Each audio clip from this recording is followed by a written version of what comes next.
All right. So thank you all for bearing with us. Hello, and welcome to the Middle East Forum Speak Webinar Series and Podcast.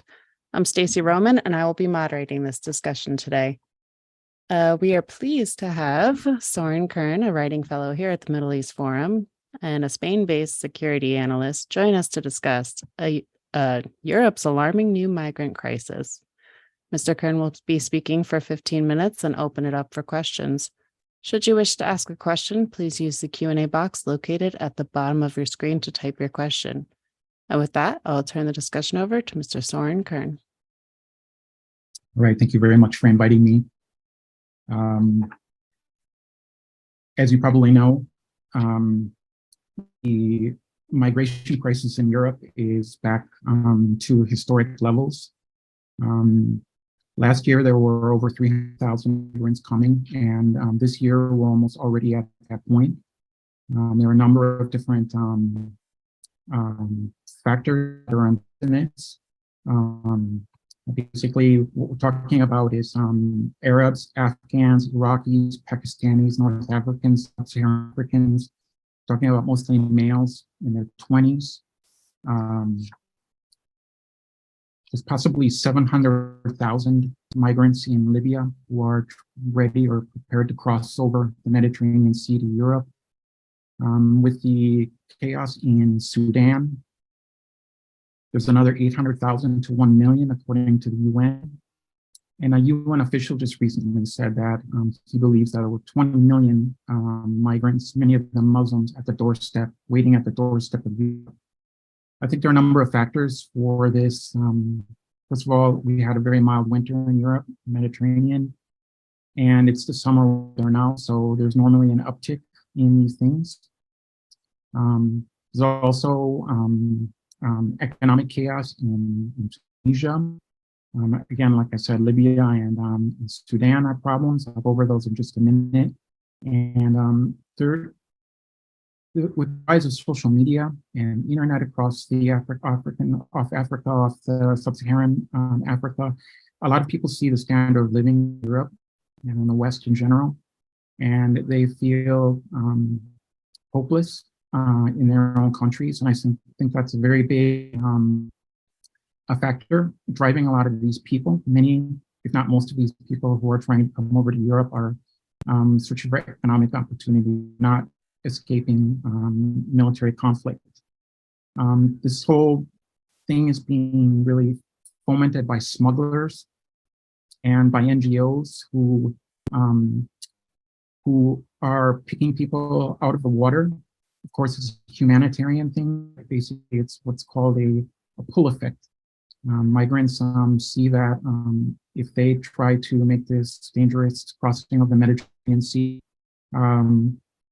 that they will be rescued by these NGOs. These NGO groups will take them to European ports. And according to EU law, once you're in the EU, it's very difficult to be deported. I think another factor is that European politicians are very divided on this issue based on a lot of mixed signals. And so there are a lot of factors that are coming together at the same time. I think basically this thing really started in February when the Tunisian president gave a speech, and he said that sub-Saharan Africans are threatening Tunisia's national identity. This has sent more than 25,000 Tunisians trying to cross over into Italy and Greece, and also many sub-Saharan Africans as well. So what you have really is Tunisia. I wanted to show a map on the PowerPoint presentation, has really replaced Libya as the main departure point for Mediterranean crossings. I think apart from the Mediterranean, there's also obviously a migration crisis in the UK. Prime Minister Sunak said that stopping boat arrivals was one of his top priorities, but they really haven't stopped at all. They're expecting 56,000 small boats to cross the English Channel in 2023, and they're expecting around 140,000 asylum seekers. Most of these people are from Afghanistan and Albania. It seems that the the British government really has no will or ability to stop these crossings. Just on June 12th, last Sunday, I believe, there were more than 600 small boat crossings of the English Channel just in one day. And so last year, the UK received 1 million net migrants, even though the government had promised to sort of clamp down on mass migration. One of the reasons why the UK is a very attractive destination for migrants is that the country has no national ID. So it's very easy to get into the country and sort of get into the underground economy, which is also what a lot of these migrants from Albania and Afghanistan are doing. The Albanians primarily in the construction industry. There's also obviously a lot of contraband, drug dealing, sort of criminal activities that sustain these people once they're in the UK. Also a continuing migrant crisis in Spain. The Spanish government recently negotiated a deal with Morocco. Morocco historically opens and closes the gates of migration, mass migration, extract concessions from Spain. The Spanish government announced elections in July. And if there is a new election, if there's a new government, the socialists lose and the conservatives are in, it's almost certain that the Moroccan government will reopen the gates to mass migration. And finally, of course, Turkey. Turkey is quiet at the moment. There are not as many migrants going from Turkey into Greece or into the Western Balkans, the Eastern Balkans, sorry. But basically, the EU and Turkey signed a migrant deal in 2016 in which the EU paid Turkey 6 billion euros. And there are several parts of that agreement, but the most important one is that in exchange for stopping the migration flow from Turkey to Greece, that Turkish nationals would be granted an EU visa-free travel to the EU. And this is something that is very politically unpalatable for a lot of countries in Europe. And I suspect that President Erdogan is going to open the gates of mass migration again to extract more concessions from the EU, especially on their visa-free travel policy. It's important to understand that Turkey has the largest refugee community population in the world right now, with 4 million people. Many of them are from Syria, others are from the Arab world, from Afghanistan. So I think basically that the EU is really divided on this whole thing. Some people believe that it's very important for demographics to be bringing in mass immigrants. The EU Commissioner for Migration just a few weeks ago said it was very important to bring in more people. There's also people who are very motivated by the humanitarian impulse and by multiculturalism.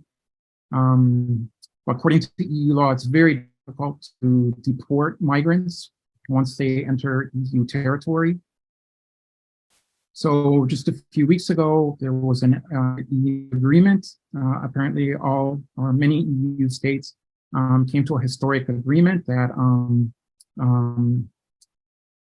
that would sort of get control over this migrant situation. Basically, the idea would be to have faster asylum processing at the borders. So most asylums would be able to be processed within 12 weeks. And then basically the goal really is to relocate 30,000 migrants away from frontier countries such as Greece and Italy, and ask other EU countries to take them. Now, Poland and Hungary are opposed to that. They say they've taken enough migrants from the Ukrainian crisis.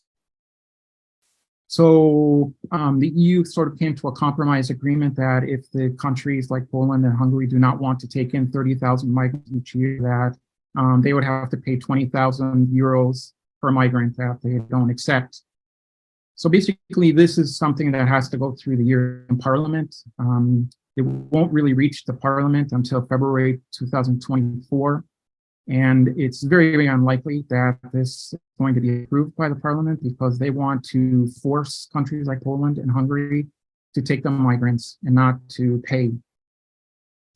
Italy wants a mandatory relocation of migrants, in particular because it's the hardest hit country next to Greece, and Poland and Hungary categorically reject that idea. So I think basically that at the official level in the EU,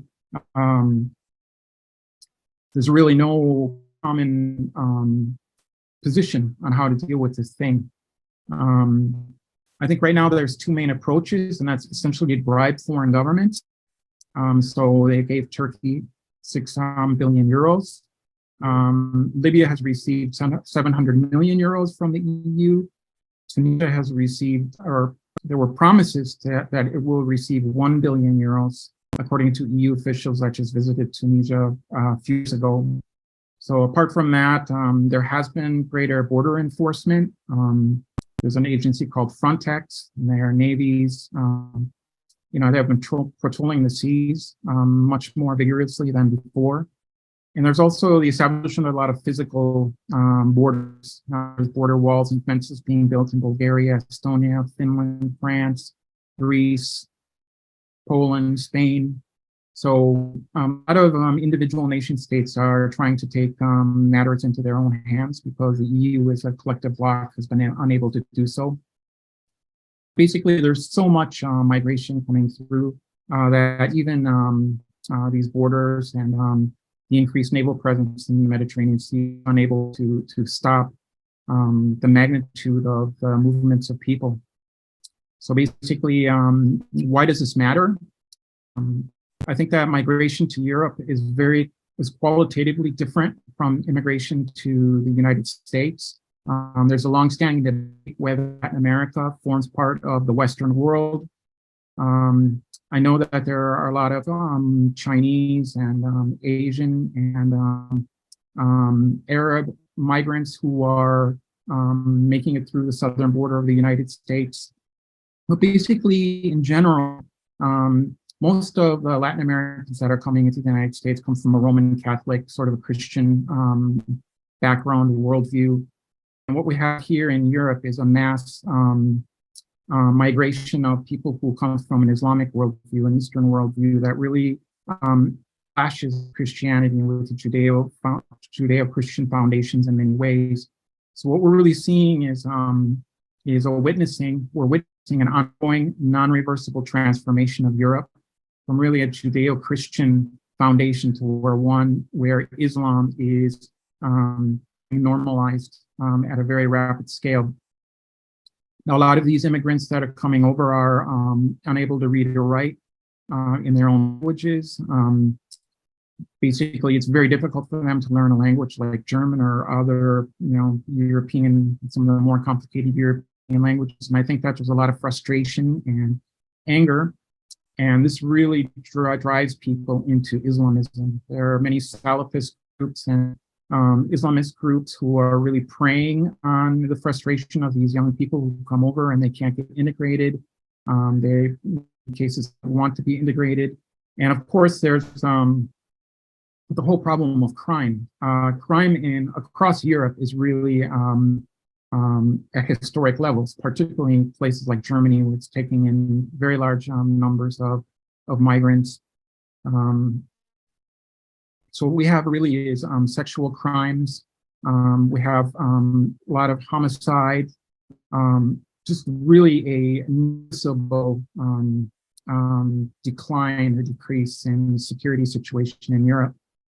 So basically, we also see a very significant increase in anti-Semitism. We see an increase in attacks against churches.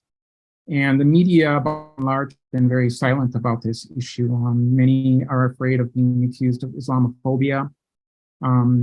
Usually, if there's some jihadist attack, which there are actually quite a few, the perpetrators of these attacks are accused of being have psychological problems. The cause is never Islam or jihad, according to many of the media organizations. So part of this is the Muslim Brotherhood and other Islamist organizations have really infiltrated European governments. They have infiltrated the European Union. The European Union just recently hired an Islamophobia czar.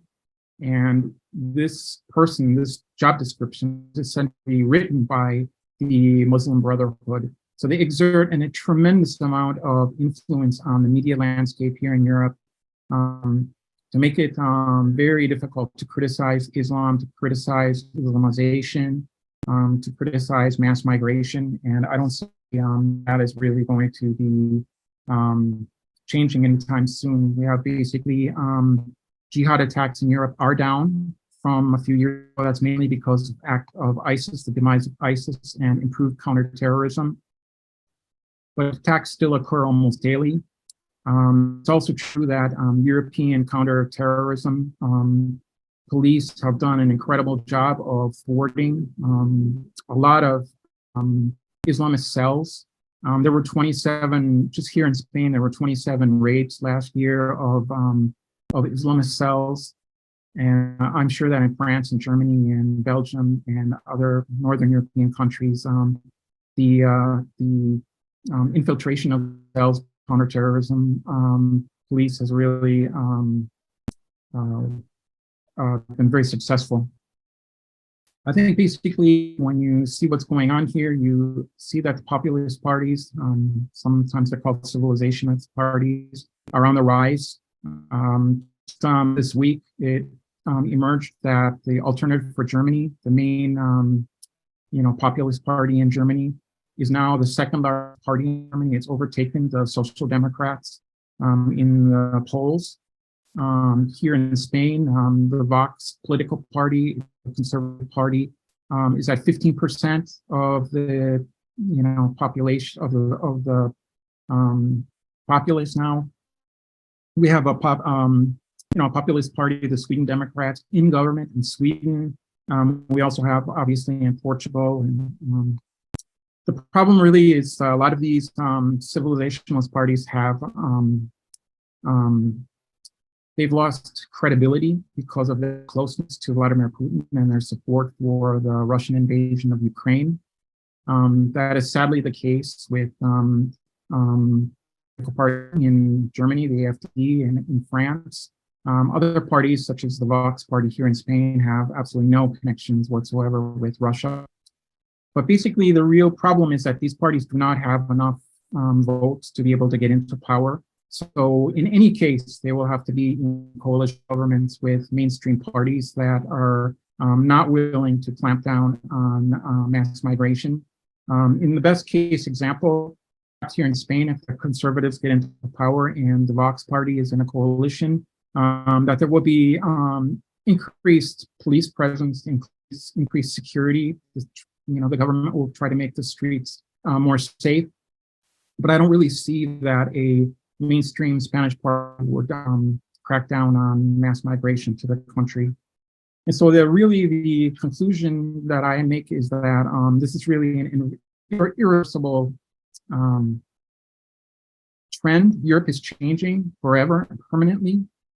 We have a situation where Germany, at these current levels of migration, is going to be almost 20% Muslim in the next 10 or 15 or 20 years. And so that also changes completely the society. It changes the mores.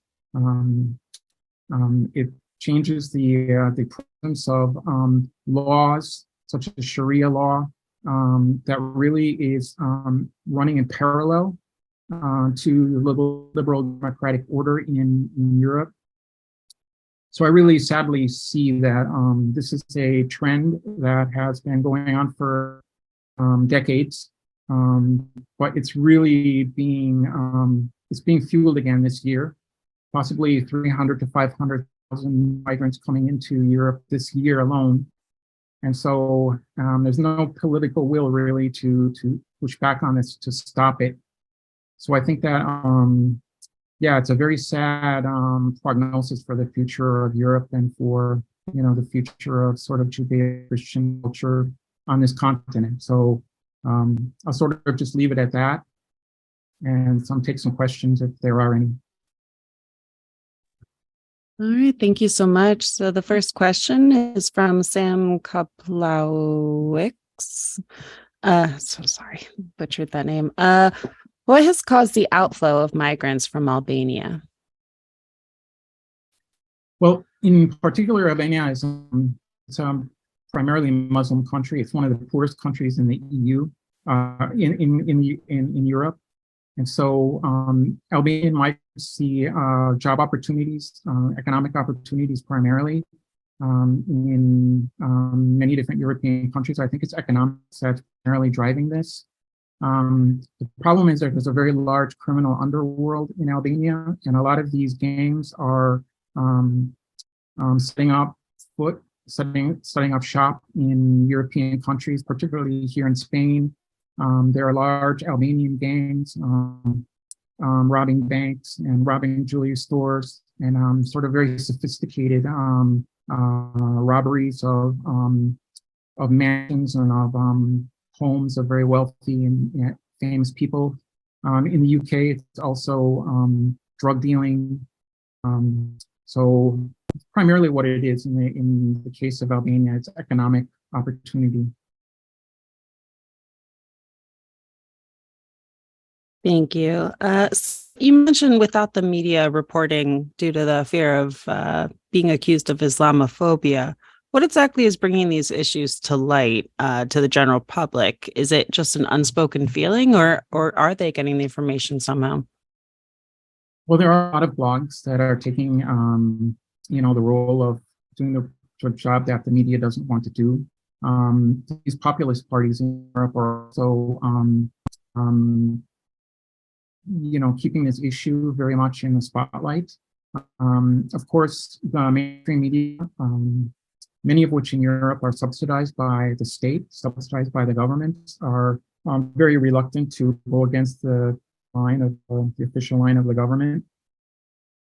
So what you have really is blogs and sort of non-professional journalists who are really collecting information and posting that online. And particularly in Germany, there are blogs that have hundreds of thousands of subscribers. The German government has tried to shut them down several times, these blogs, accusing anti-constitutional activity. But so far, the courts have sided with these blogs and they've been able to continue their activities.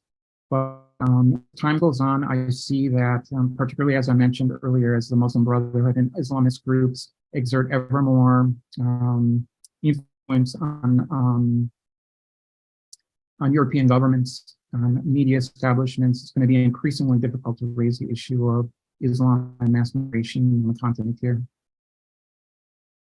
Thank you. Doris Rose Strauss asks, on what basis does the EU decide its payments to the countries that it wants to stop the migrants from?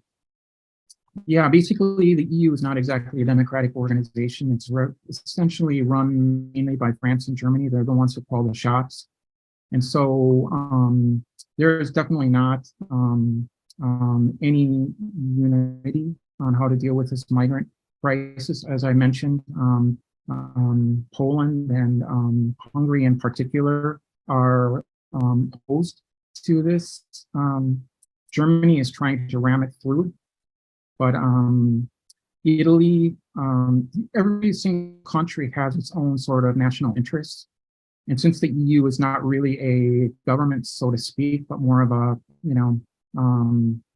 a confederation of different countries, it's very difficult it's very easy for the EU to make grand pronouncements, but it's going to be very difficult in the end for the EU to push that through. Thank you. Disable asks, have any of the leaders of the European countries been asked publicly to comment on these issues and problems? And if so, what has been their response?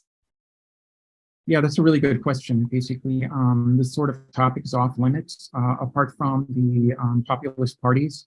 Anytime the populist parties raise this, it's immediately accusations of Islamophobia, of racism, of anti-foreign sentiment. So people are trying to talk about this and keep it in the forefront. That's really why a lot of these populist parties are gaining in strength across Europe.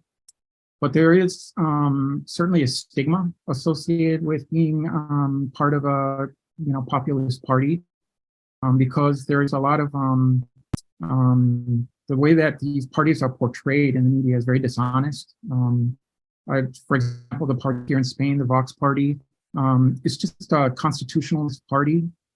They want to observe the Constitution. They want to protect the borders. Sort of just law and order, common sense approach to dealing with this problem. But the media was really pretty much overwhelmingly liberal in Spain, at least. Has done a very good job of branding these people as neo-Nazis and as far-right anti-migrant bigots. And so people, especially people with careers, people with public profiles, are somewhat reluctant to join with these parties in public, personally and privately, at least anecdotally, that I can understand, are very supportive of those parties. Thank you. Robert Larrick asks, what is the EU's feeling about the extended Abraham Accords and the relationship building with Israel? Yeah, that's a good question. I really don't know. I think, that the EU has long had a very strong pro-Palestinian, anti-Israel bent.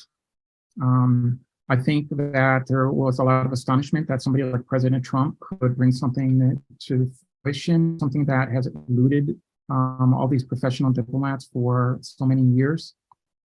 I think in the end, there are economic opportunities for the European Union when the Middle East stabilizes, and as Israel is able to be accepted in the Middle East by some of the larger states, especially if the Abraham Accords extend to Saudi Arabia. That would be a very positive thing for Europe. So I guess my guess would be that on the one hand, it's very positive for EU business and economics. On the other hand, it's aggravating for a lot of EU pro-Palestinian officials to see Israel being normalized in the Middle East. Thank you. Robert Larrick also asks, what economic role does the climate extremes and droughts have on immigration, if not just the violence? That's a really good question. There is basically now a whole new category of migrants. It's called climate migration. I guess these groups that are in promoting the climate change agenda are trying to justify the movements of millions, tens of millions, possibly hundreds of millions of people from sub-Saharan Africa to the EU on the basis of climate change. So I see that this is not going away. I suppose that it will be happening in the United States too, where mass migration from South America into North America is justified by climate change or climate considerations. Right now, Europe is essentially, it seems to me, it's like full capacity, particularly a country like Spain. It's hard to see how they can take many more migrants and maintain, first of all, social cohesion, to maintain the public health systems intact. When you have so many people who've not paid into the system, receiving the same treatment, people who have paid into it their whole life. So I think that regardless of the climate change propaganda, that at some point the reality is going to sit in that in most European countries, they can't take any more people for obvious economic reasons.